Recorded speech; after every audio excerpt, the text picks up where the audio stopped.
So ito nga pala mga ka-hamster, mga ka-PHA. Itong pairing na to, ginawa ko to para sa inyo. Okay? Hindi ko to ginawa para magkaroon kayo ng idea sa pagpapalabas nito. Ginawa ko to para ipaliwanag yung dating issue na bawal daw yung Rex to Rex. Okay? So ito talaga yung tamang paliwanag doon. Hindi naman sila totally bawal yung Rex to Rex.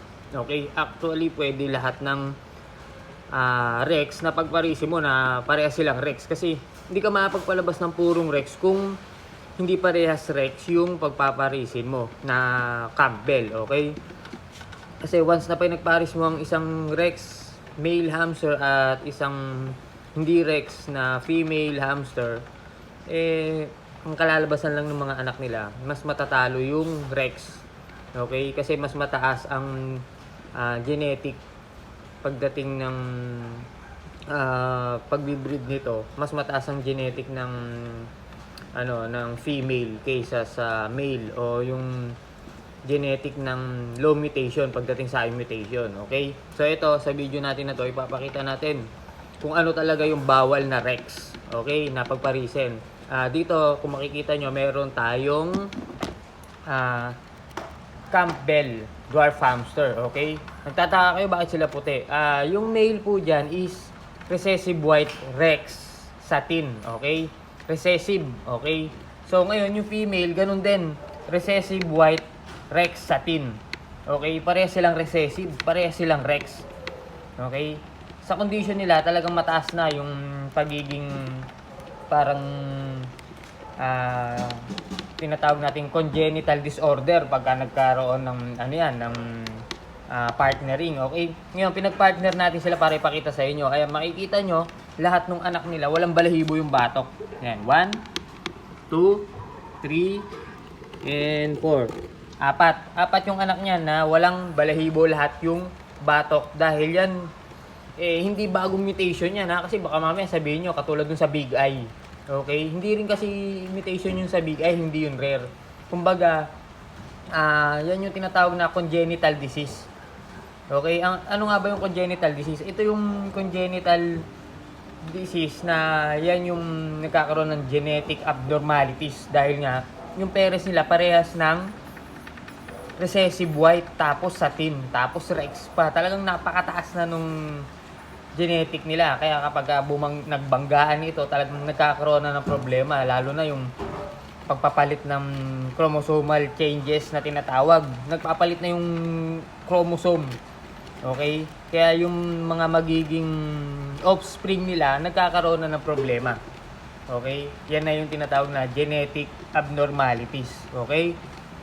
Ngayon, yan talaga is congenital disease ang tawag dyan sa ganyan. Kaya nga, yan yung talagang bawal pagparisen. Okay? Hindi po pwedeng pagparisen yung ganyang mutation ng Campbell at i-breed. Okay? Pero huwag kayong maniniwala dun sa yung sinasabi nilang blue sa blue Rex, bawal. Pwede yun. Kasi hindi naman sila recessive. Okay? Hindi recessive ang blue. Ang mga bawal lang yung mga ganito, yung recessive white tapos satin pa Rex ba, yan yung bawal. Okay, kasi talagang nagkakaroon na ng genetic abnormalities, lalo na magpapalit na kasi yung pinaka chromosome niya pagka nagbanggaan talaga yung dalawa yan. Kaya nga kung mapapansin nyo, lahat ng anak nila yan walang balahibo yung batok. Okay, dahil yan sa congenital disease na tinatawag, kumbaga genetic abnormalities na yan. Okay, ayan, sana naliwanagan kayo kasi kung sa iba baka magkaroon sila ng magka-partner na ganyan, parehas recessive white Rex, lumabas yan, baka sabihin nila rare na naman 'di ba? Ito, ginawa lang natin to para magkaroon kayo ng bagong kaalaman, bagong impormasyon pagdating sa breeding. Okay, na kung ano talaga yung bawal. Okay, ayan kasi hindi tayo nagsasabi o gumagawa ng video natin na yung gawa-gawa lang. Okay, lagi tayong may basehan. Pinapakita natin kung ano talaga at kung ano yung kalalabasan nito, kung paano, kung bakit, 'di ba? 'Di ba? Kaya nga sila nagagalit sa atin kasi pinapaliwanag natin talaga yung totoo kasi sila kaya nagagalit yan, hindi nila kayang ipaliwanag kung ano yung naging cause, kung ano yung kung bakit nagkaganito, bakit nagkaganyan, 'di ba? Kasi nga sila bumabase lang din sila sa Google search, wala rin talagang matibay na paliwanag, kumbaga binabasa lang din nila doon, magbabase lang sila sa nabasa nila, 'di ba?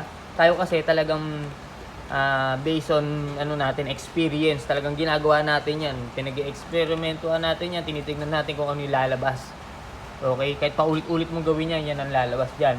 Pagka recessive white Rex na satin, yan makikita nyo talagang kalbo lahat ng batok yung mga kanyang magiging offspring. Ayan, no, 4 yan.